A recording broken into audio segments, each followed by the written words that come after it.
بسم الله الرحمن الرحيم كون والصومالية كوجت تشالك السعودية العربية جار أهان منطقة نجران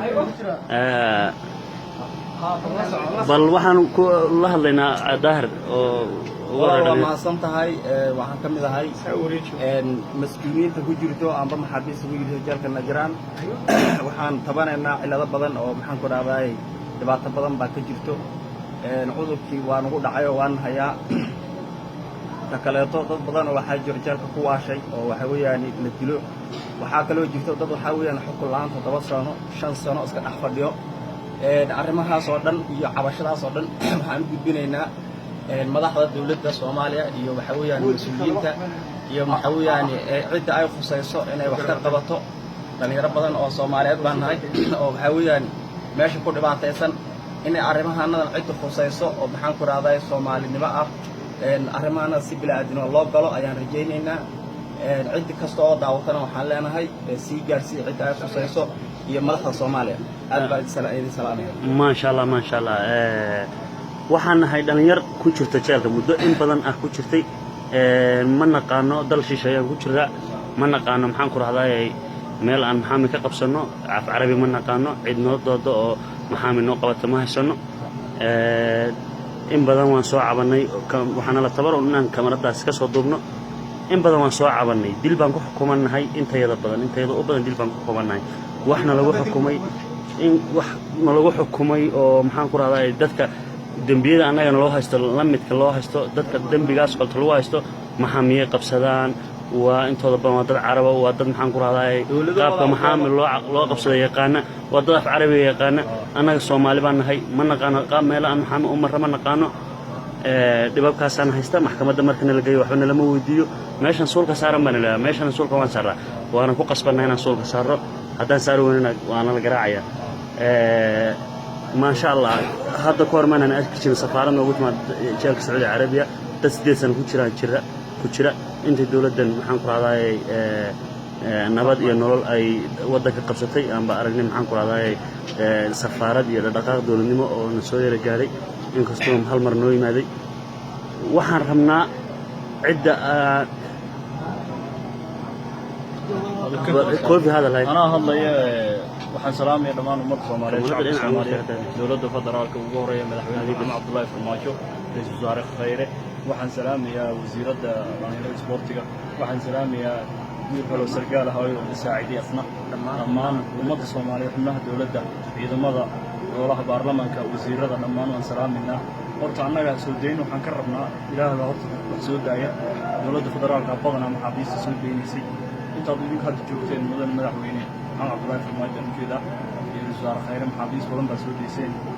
تاسنا وين السودين أنا دانا محابيس تقول كان كرام كرام هذا الوقت قدام بني السودين سيد عبد الصافي شيء مركل ينضوطي من بولسولا نويم أيانا نوين لقيت شو مدة السنة وحاول كذا حبس كان صومالي وقال كنت مجاريا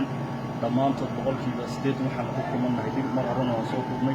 دل بلا معنى أو مال لور على هين يعني دل ليسك الدنبي على الله هين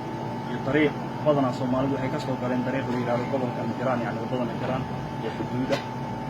meel dagaal ka soo gashay meel dagaal darooga iyo dagaal baa laga soo geliyaa oo Yemeniin baa soo marto ama darooga soo waxaan ula haystaa ama ka dagaalantan ugu haysta sida sheegay madaxweyne shaqana ku malkin ra'iisul wasaare shaqana ku malkin arrimahaas shacabka Soomaaliyeed waxaan u sheegaynaa nin wili bari dhaxdaas maxkamadda aan su'aal markay ugu yiri bilaa micnaa baa lagu xukumayaa dawladihiinu doodaan oo maalaha shan dawladihiinu ay iga sii daayaan waxaan kala hayaa arrimo kale oo sir baan hayaa aan ka hadlayaa inkastoo fideegu idinka ku socdo sir saa u weyn maamuda madaxweyne sir waa weyn kama laakiin aad baan idin salaameynaa waxaa ka mid ah arrimaha cudurka kaliya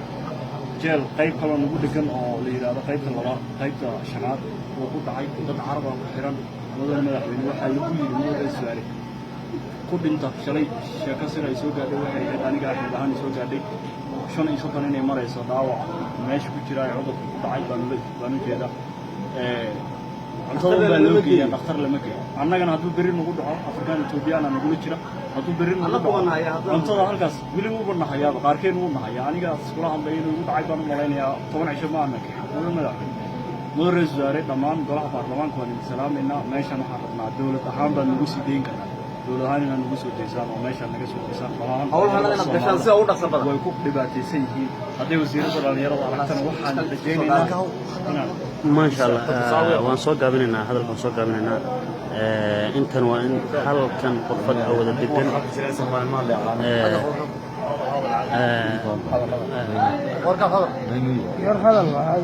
بسم الله الرحمن الرحيم والله وسيلة dhalinyaradu ku sheegeen meeshan dhibaato xun baa ka jirta waxa weeye xilli kolera uu dhacay ilaa hadda waan isku xareysanahay wax hadal ma leh dawo xitaa fiican ma leh warka waxaan rajaynaynaa insha allahu tacaala baaqayga inaad kasoo jawaabtaan dee xil baa idin saaran dadka xilkiisa ka saaraya baana waxa weeye arrintaas aada xil isaga saara dad fara badan oo dulman baa jira dad waxaa jira dembi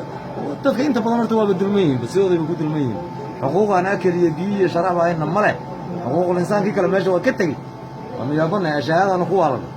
dadka xanuunsani dawana ma helaan sida xamaarka iyo eyga loo dhaqmo wax dawo ay leeyihiin male alla kuma madax xanuun baan lanahay cidda wax kale side marka insha allahu tacaala arrintaa kasoo jawaaba insha allah خير ان شاء الله